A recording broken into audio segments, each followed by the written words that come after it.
right? Do you see Allah says we might show him? Yeah. Okay, now here's my question. If you're following the Arabic and the English, so he goes, we might show him our signs. He is the seer. Wait, so the one that Allah is showing his signs, Allah just says about him, the one that he showed his miracles to, he, the one we showed our signs to, he's the seer, the knower? Who's that? Yeah, I figured, I had a feeling you might. This video perfectly exposes a problem Muslims never want to face. The Quran claims it is perfectly clear and explains everything within itself, yet Surah 17:1 cannot even identify its own main character without later hadith. Today, I'm reacting to this argument as a Christian and pressing it to its logical conclusion. Watch carefully, like the video, subscribe to the channel, and drop your thoughts and objections in the comments, because this issue cuts straight to the authority of the Quran. Glory be to the one who took his servant by night from the sacred mosque to the farthest mosque, whose surroundings we have blessed, so that we may show him some of our signs. Indeed, he alone is the all-hearing, all-seeing. Okay, now, the Quran just said it's perfectly clear. It explains everything in it, all things in it, perfectly clearly. That's what it said in those verses, then it contradicts itself. So if the Quran is perfectly clear and explains all things, can you tell me, just from the Quran, who that servant is? Do you have the answer for that just from the Quran? We know the Prophet. Prove it. How do you know that? Where did the Quran say it's the Prophet? Why are you reading later hadiths into this? Because when you go to the hadiths, it's going to embarrass you. That's why I'm saying be careful. Don't run to the hadith. So from that verse alone, can you prove to me it's Muhammad? Okay, now follow up with we can't take a Quran verse in isolation of itself without. Okay, I'm not taking isolation. I'm reading it in the Quran. Can you show me anything in your 114 chapters of the Quran that explains it? Because you're the one who told me in the comment section on Skype, no hadiths. I have it. Didn't you tell me no hadiths? Yeah. Okay, so I'm now holding you accountable to your own standard. No hadith, the Quran alone. In the Quran, can you show me that's Muhammad? No. We know it's Muhammad. How do you know that? Where did the Quran tell you it's Muhammad? The name Muhammad only appears 4 times in your entire Quran. How do you know it's Muhammad? How do you know? I'm still waiting for the answer. How do you know? Okay, now, related to the same verse, it says, who took his servant by night from the inviolable mosque to the farthest mosque, Masjid al-Haram, Masjid al-Aqsa. Where is Masjid al-Haram? Can you show me from the Quran where and what is Masjid al-Haram? From the Quran. It's in Saudi Arabia. Where did the Quran say Saudi Arabia? Where does that verse say Saudi Arabia? It doesn't say that, but I know Masjid al-Haram is mentioned. And where does it tell you Masjid al-Haram is in Arabia? Secondly, what's the farthest mosque? Masjid al-Aqsa. Where is that at? Jerusalem. Where did the verse say Jerusalem? Why are you making things up as you go along? Where did that verse say Jerusalem? Well, this verse doesn't say Jerusalem. But the Quran told you in those 6 or more verses that you read, and I have a lot more, it explains all things in this book. It's perfectly clear and perfectly clearly explains the verses. How come it fails to explain this verse for you? And it's less than perfectly clear. Okay, now I got even more problems with the verse. Okay, now who's the one saying glory be to him? But this one, you're taking this verse in isolation of itself. Okay, give me the context of the Quran. Give me the rest of the verses so I don't take it in isolation. Where in the Quran does it explain this verse? I'm not taking anything in isolation. No, but you're basically saying that the Quran doesn't explain that, or yes, doesn't reveal that the farthest mosque yes, exactly. is in Jerusalem. Exactly. It doesn't. That's the truth. And doesn't tell you who the servant is. Maybe it's Moses. How do you know? Because Moses, if you're saying Jerusalem, Moses was in that area. But the Quran mentions the name Muhammad 4 times, and in places where it doesn't assume that every other instance where it says say or where it says, oh prophet, it's Muhammad. How do you know that? What? Say that again? The name Muhammad only appears 4 times, and it's mentioned in certain isolated places scattered throughout the Quran. So how do you know that whenever the Quran says, say, O prophet, or the prophet is not harsh with the believers, that's Muhammad? How do you know that? So you keep assuming that every time the Quran says, say, that's Muhammad that's being told to say, or when it says, and the prophet is not harsh, that's Muhammad who's the prophet. Where does the Quran say that this is Muhammad when it mentions the prophet or when, why does it have to be a criteria? because you told me don't go to the hadith. I'm using your criterion. Do you remember? Did I say not to go to hadith or you said it? So without the hadith, answer those questions, especially when the Quran says it perfectly, clearly explains everything in the book. I'm going by your criterion. Did you tell me don't use hadith? Because if I use hadith, it's going to be more embarrassment, which I will in a minute. But before we go there, who's saying in 17 verse 1, glory be to him? Who's speaking? Allah. So Allah is speaking to himself and glorifying himself. Yeah. Oh, you're okay with it. So you're okay with Allah saying, glory be to him, instead of saying, glory be to me, who carried my servant by night. So Allah has to speak of himself in the third person? Yeah, that's how Allah refers to himself. Okay, well, good. I'm glad you said Allah. But then Allah goes on to say, so that we might show him some of our signs. So Allah is saying, glory be to him, which is me, who carried his servant by night, which is my servant, from the inviolable mosque to the farthest mosque, whose precincts we blessed, so we might show him. I'll admit, this verse doesn't explain the location. No, but that's even more than that. What I'm asking is, why can't Allah simply... Reading that to you. You tried to get me busted with that. I'm saying, yeah, if you're taking this verse in isolation of itself...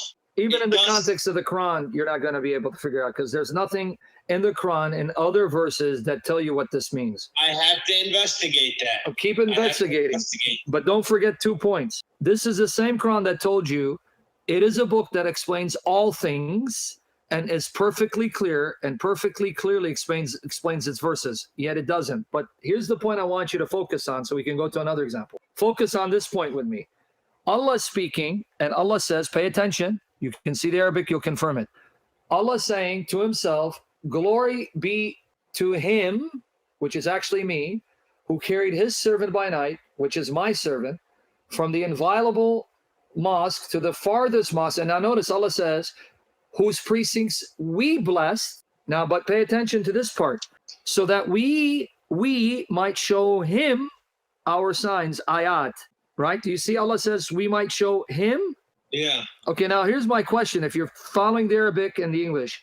So he goes, we might show him our signs. He is the seer. Wait, so the one that Allah is showing his signs, Allah just says about him, the one that he showed his miracles to, he, the one we showed our signs to, he's the seer, the knower? Who's that? Yeah, I figure, I had a feeling you might bring that up. Okay, then address it. But that's ambiguous. Yeah, but my point is, Allah says we might show him our miracles. Because see, this wouldn't be a contradiction. I can agree it doesn't specify. How's it not a locations. Contradiction? Because if Allah is saying we showed him our miracles, we may show him who's the him? Signs. Yeah, who's the him? Who is Allah showing his miracles to? Indeed, he alone is the all-hearing, all-knowing. Who's the him and the he? So Allah showed him. So Allah speaking, saying we. Showed. And then saying he. Yeah, but my point is, the he is the him. We might show him. You keep forgetting that, our signs. If that's Allah, why would Allah need Allah to show him miracles? Allah showing himself miracles? You know what? Hold on. Yeah, exactly. Hold on. But if it's Muhammad, then... So let me see if I understand what you're saying. Yeah. What I gather from what you're saying is that it says, so that we, that being Allah, referring to himself, we show him our signs. And the claim is, indeed, he alone is all-seeing. Yeah. All-hearing, all-seeing. And who's the... But you're saying, why would Allah, after just saying we, say he? No. It's more than that. Allah says we showed him our signs. And then speaking of him, he says he, the him that we showed our signs to, he is the all-seeing, the all-knowing. Who's the he and the him? That's what I'm saying. Okay. If they want to, that's the point I'm getting at. Okay, so who's the he and the him?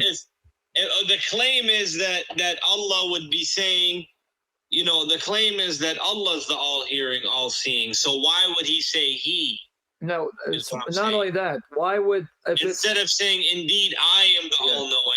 saying, indeed, no, we Jihad, are the take a all-knowing. break. Take It's a break. saying he. Jihad. So you're trying to say that Allah is saying that Muhammad is the all-hearing, all-seeing. Yeah. So Is that what you're trying to say? Well, I'm trying to say it. Let's see if you got it. The him and the he are the same. The one, it says, showed him our signs, is the he who's the all-hearer and the all-knower. They don't change. It's the same him and he. So if you tell me Allah is the one that Allah just said, he is the seer. That's what I just said. Okay, I know. But be patient for the love of your Allah. Astaghfirullah. Be patient. If Allah is the one that Allah said, he is the seer and the knower, then that means the we showed Allah miracles. So why would Allah need to be shown miracles from himself? And if you say Muhammad, it's even worse. Because if it's Muhammad, we showed him Muhammad. They show him our signs. And Allah is showing the Prophet Oh, but then you just destroyed it. our 'Cause then- signs. Okay, but then finish it. The he is the seer and the knower. He is the all-hearing, And that's all-seeing. Muhammad. You just said it's Muhammad. The him and the he don't change. It's the same one. Okay, that's what I'm saying. Okay, That's so what I- is Muhammad all-hearing? Do you believe Muhammad? Okay, is Muhammad all-hearing, all-seeing? No. So the all-hearing, all-seeing refers to Allah. So, So that's then why your Allah- issue is with the he. Allah is the one that was shown miracles. So now you're stuck. You can't change it. Because it's the same him and he in the same sentence. It doesn't change. Him, we showed our signs. He is the seer. So it's the same entity. So who is it? We're still trying to figure it out. If it's Muhammad, then Muhammad is all-seeing. If it's Allah, then Allah's being shown you're miracles. claiming that this last sentence means that that it's referring to Muhammad alayhi salam. If it's Muhammad, then Muhammad is the seer and the knower. So you made him God. You made him an ilah. As I'm listening to this argument, one thing becomes immediately clear. This is not a Christian attack on Islam. This is Islam being tested by its own standard. The Quran repeatedly claims it is fully detailed, perfectly clear, and explains all things. So when Surah 17:1 says, "Glory be to him who took his servant by night from the sacred mosque to the farthest mosque," the burden is on the Quran to explain who that servant is and where these places are. But it doesn't. The verse never names Muhammad. It never says Mecca. It never says Saudi Arabia. It never says Jerusalem. Every one of those details comes from hadith written generations later. That alone should trouble anyone who believes the Quran stands complete and self-explanatory. And as a Christian commentator, I want viewers to pause right here. Ask yourself honestly, if this verse were truly clear, why do Muslims need to import so much external information just to explain it? Now let's deal with the most damaging part of the verse, the part Muslims desperately try to gloss over. Allah says, "So that we might show him some of our signs." Then the verse ends with, "Indeed, he alone is the all-hearing, the all-seeing." The grammar matters. The him who is shown the signs is the same he who is described as all-hearing and all-seeing. The verse does not switch subjects. There is no reset. There is no clarification. So follow the logic carefully. If the servant is Muhammad, then Muhammad is being described as all-hearing and all-seeing. Those are divine attributes belonging to God alone. That elevates Muhammad to divine status, which Islam itself rejects.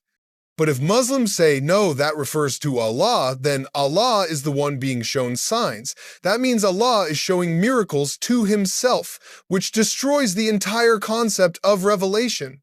Either way, the verse collapses under its own weight unless you appeal to hadith. And the moment you do that, the claim that the Quran explains everything clearly is finished. This is where Christianity stands in sharp contrast. The Bible does not hide its central figures behind ambiguity. Jesus is named, identified, placed in history, and openly declared. His divine attributes are affirmed consistently, not accidentally or indirectly through confused pronouns. What we're seeing here is not divine clarity. It's theological patchwork. If you agree, disagree, or think there's an explanation I missed, drop your thoughts in the comment section below. Like the video, subscribe for more Christian apologetics and biblical truth, and share this with someone who claims the Quran needs no explanation.